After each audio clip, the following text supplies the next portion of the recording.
Welcome back. Just to recap, we had a look at the TCO tool and how the TCO tool shows us how the three areas of IT spend, once again, at what your CapEx is costing you, your OpEx and your HR environment, and how those things are interrelated, and the fact that they cost money. I was at a customer a couple of weeks ago, and we were doing this TCO tool, and they had a couple of Linux servers, and they then went to their staff and they went, I don't know, we've just hired two Linux support engineers. My immediate question was, well, I thought Linux was free. And the whole point I'm trying to make is that if you don't see the cost on the bottom of an invoice, there might be a zero on that invoice, it's going to cost you elsewhere.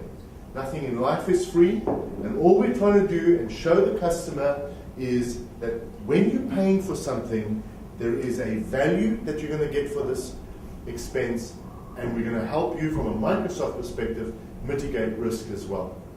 All right, so here we have a template that is available and that will become available worldwide. And we'll send you guys the links for that. And it's a TCO tool where you fill in the values, and you can, wherever you see a blue value, you can just, a blue field, you can fill in a value, and the values are as follows. You put in the company's name. This document is yours to give to the customer, so that the customer sits with this document and it becomes dynamic and they work with it over a period of time, and it adds value to their environment. Okay, so you have a look at that, and what they do is, if we have a look at the blue fields, we put in the total number of users. In this case, let's just take it's 100 users, and then we put in the amount of laptops and the amount of desktops. In this particular case, every person that owns a laptop owns a desktop, or every person that owns a desktop owns a laptop. Okay, so now we will go down and we'll have a look at what does it cost to have what are they currently spending on an annual basis or on a 3-year cycle, on a 5-year cycle on their software, and we immediately ask them, what are you currently spending over what period of time? They say, well, we're currently spending over a 36-month cycle, we're spending about $1,000 on desktop software. Okay, so we'll put in 36 over here, and we'll put in 1,000 over here. Okay. So currently it's reflecting as rands, and it will reflect it in your currency. And the point is that it's costing them $27 per user per month for the next 3 years, because they will replace their software in 3 years' time. That's what they've now told you. If they turn around and saying, you know what, actually, as a matter of fact, let's rather do that 48 months. That's the last cycle that we've done. Let's rather keep it as a 48-month cycle. You're just going to change that number back to 48 months. The point I'm trying to make is we're just trying to get a user cost in this environment so that we can give them their numbers that it's costing them. And as we go down the line, and we have third-party applications over here, and this is generally what I would refer to as other than Microsoft or Office-specific products.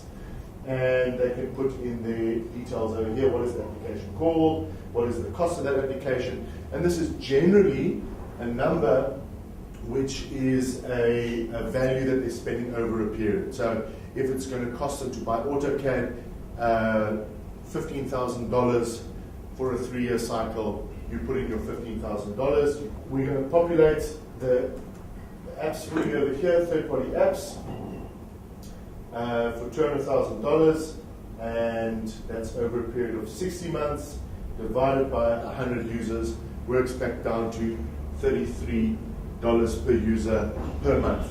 Okay?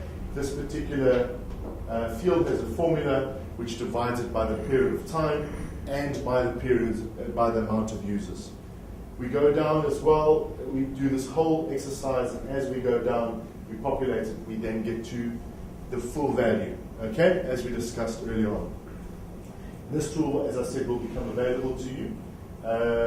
One of the other things I'd like to show you before we end off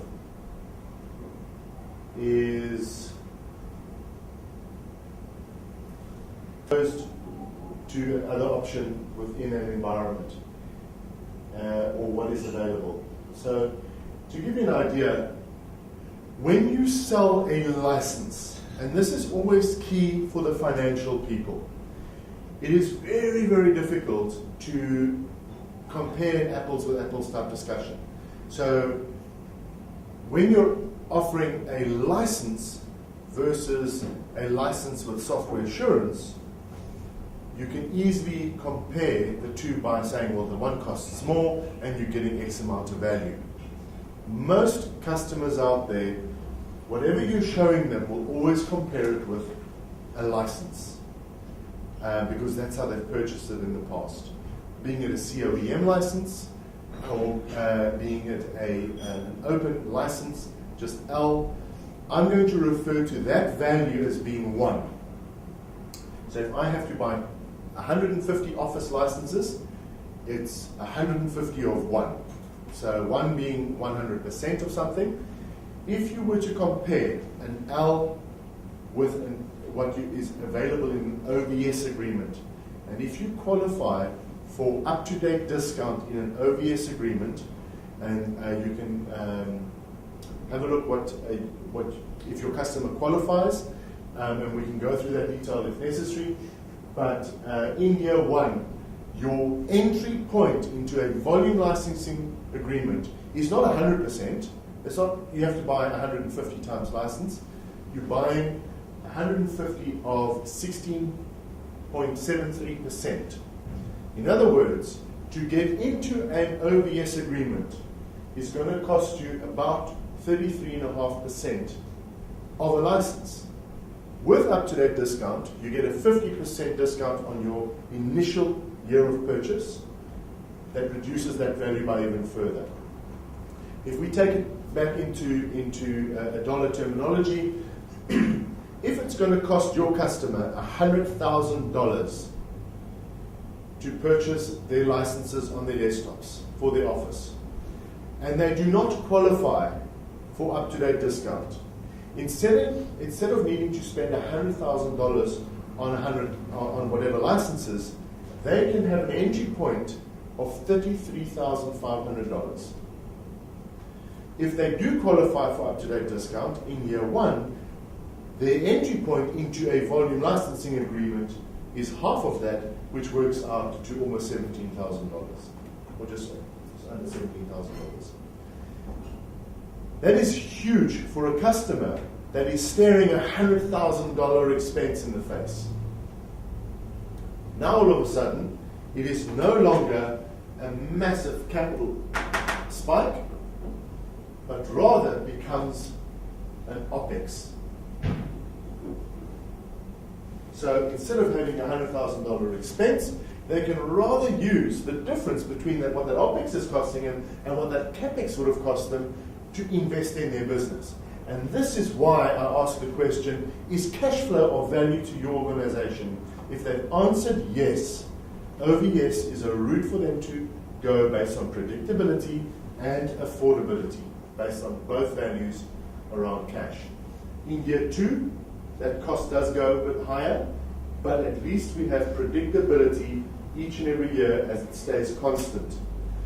By ensuring that your now from CAPEX to OPEX has become constant, your other OPEX will also stay constant because you're continuously getting the latest technology that you can use and you can apply it to your environment. Okay? Right, so I'm going to go over that very, very quickly again. When you buy a license, it is 1 of 1. So it's 100% of something. So if you need 100 of those licenses, or 1 of those licenses, it has 1 value. If you were to buy those same licenses in an OVS agreement, and you do not qualify for up-to-date discount, you can come in at about 1/3 of its cost. If you do qualify, you can halve that amount in year 1 as well. The great news here is that you get software assurance with this purchase. Now all of a sudden, I'm not only comparing apples with apples, but I'm throwing in a whole lot of extra value.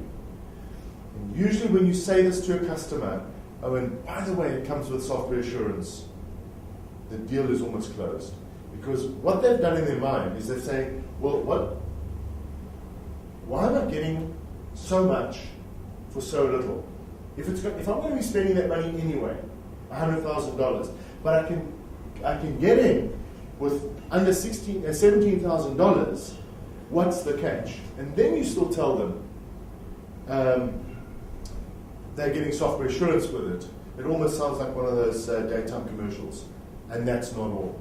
Because with that, you also get all the software assurance benefits and the flexibility that when you start having more users within that same year, you don't have to pay for them as that user enters their organization. You only pay for that user on an anniversary date going forward.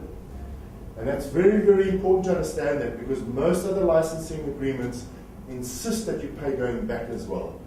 So you start off with 100 users. In that year, you grow about another 10 users in a year cycle. At that point, at your anniversary date, you only pay for 110 users going forward. Even if in your next cycle, or even in this first cycle, you go to 120 users, and then you're back at 110 users on your anniversary date, you pay for 110 users going forward.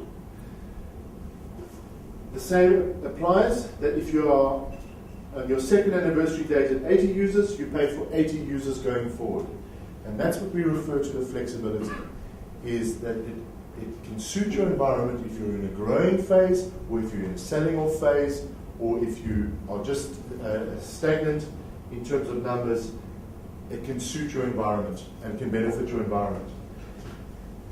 The only negative around an OVS is that you have to go company-wide around your core products. So what we call your qualifying products. I'm going to touch on that very briefly, but I'd like us to focus on the cost side of things.